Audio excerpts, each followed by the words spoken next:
Doctor Wasim, consultant physiotherapist, director rehab cure. आज हम arthritis के हवाले से डिस्कस करेंगे। उसमें हम डिस्कस करेंगे कि उसकी क्या क्या अलामात होती हैं, कौन से आर्थराइटिस जो है उसमें हमारे जोड़ों में सूजन हो जाती है और किन आर्थराइटिस में हमारे जोड़ों के अंदर जो है आवाज़ें आना शुरू हो जाती हैं, इनके हल क्या हैं और किस वक्त डॉक्टर को दिखाना चाहिए। हम इन तमाम चीज़ों को डिस्कस करेंगे। सबसे पहले आर्थराइटिस क्या है।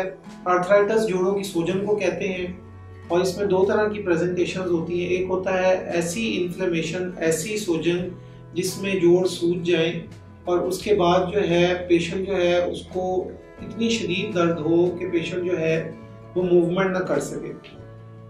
लेकिन जो इसके बरक्स ऑस्टियोआर्थराइटिस, एक और आर्थराइटिस जिसमें डिजेनरेशन होती है, उसमें होता ये है कि ज़्यादा जोड़ों के घिसटने की वजह से, फ्रिक्शन पैदा होने की वजह से जोड़ों में सूजन हो जाती है, जो कि आम तौर पे एज रिलेटेड होती है या स्पेशली उन लोगों में होती है जिनको चोट लग जाए और उसके बाद आर्थराइटिस हो जाए। अब आर्थराइटिस की अलामात क्या हैं, अगर उसको हम डिस्कस करें तो आर्थराइटिस जो है उसमें दर्द सबसे बड़ा सिम्टम आता है पेशेंट का।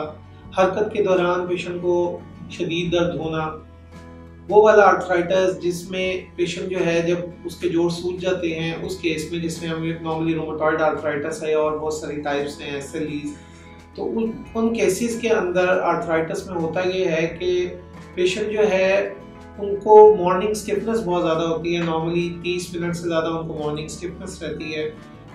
नॉर्मली हाथों में बहुत ज़्यादा दर्द आता है पेशेंट को, उनके जोड़ों में दर्द आना, कोहनियों में दर्द आना, कंधे में दर्द आना, फुट की जो एंकल है, एंकल जॉइंट जिसे हम कहते हैं, टखना जिसे कहते हैं, उसमें दर्द आना, कलाई की या हड्डी में दर्द आना, ये पेशेंट की बड़ी कॉमन सिम्टम्स है।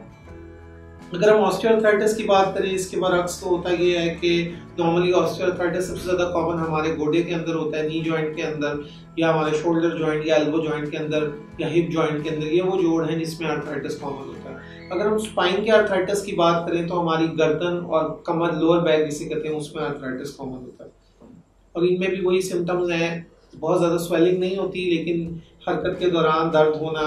इसमें पेशेंट जो है वो 30 मिनट वाला इसमें हिसाब नहीं होता है कि पेशेंट जो है अगर उसको 30 मिनट के बाद भी दर्द रहेगा। इधर नॉर्मली होता ही है कि पेशेंट जब मूवमेंट करता है पेशेंट की पेन बेहतर हो जाती है।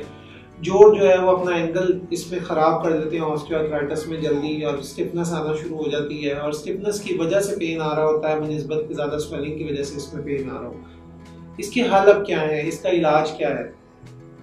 घर में नॉर्मली अगर आर्थराइटिस, रोमेटॉइड आर्थराइटिस का किसी को इशू है तो हम उसमें एडवाइस करते हैं कि बर्फ़ की टिकोर ज़्यादा से ज़्यादा की जाए, क्योंकि रोमेटॉइड आर्थराइटिस जिस्म के अंदर खराबी, जिस्म के अंदर जो खुली होते हैं सेल्स होते हैं जिन्हें हम वाइट ब्लड सेल्स कहते हैं, वो ही जिस्म को नुकसान देते हैं और जोड़ों के अंदर सूजन हो जाती है, पानी भर जाता है। तो इस केस में हमें दवाई लेना बहुत ज़रूरी होता है। नॉर्मली रोमेटोलॉजिस्ट के पास हम रेफ़र करते हैं पेशेंट को कि वो रोमेटोलॉजिस्ट को जाके दिखाएं और उनसे इलाज करवाएं।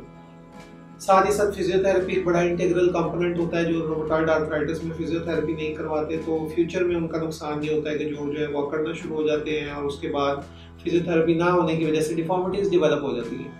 ऑस्टियोआर्थराइटिस में हमारे पास डिफरेंट प्रोफेशनल्स होते हैं जिसमें फिजियोथेरेपिस्ट दवाइयाँ तो ज़्यादा रेफर नहीं करता, लेकिन वो ऐसी मैनवर्स को यूज़ करता है जिसमें पेशेंट के जोड़ स्टिफ जो होते हैं, स्टिफ जॉइंट्स को रिलैक्स कर दिया जाए। अगर स्टिफ जॉइंट के साथ कहीं स्वेलिंग आ रही है तो उसको ख़त्म कर दिया जाए, पेशेंट को दोबारा उसकी मूवमेंट को बहाल किया जाए। वॉक अगर नहीं हो रही, वॉक को दोबारा फंक्शनल किया जाए, पेशेंट को सही तरीके से चलाया जाए।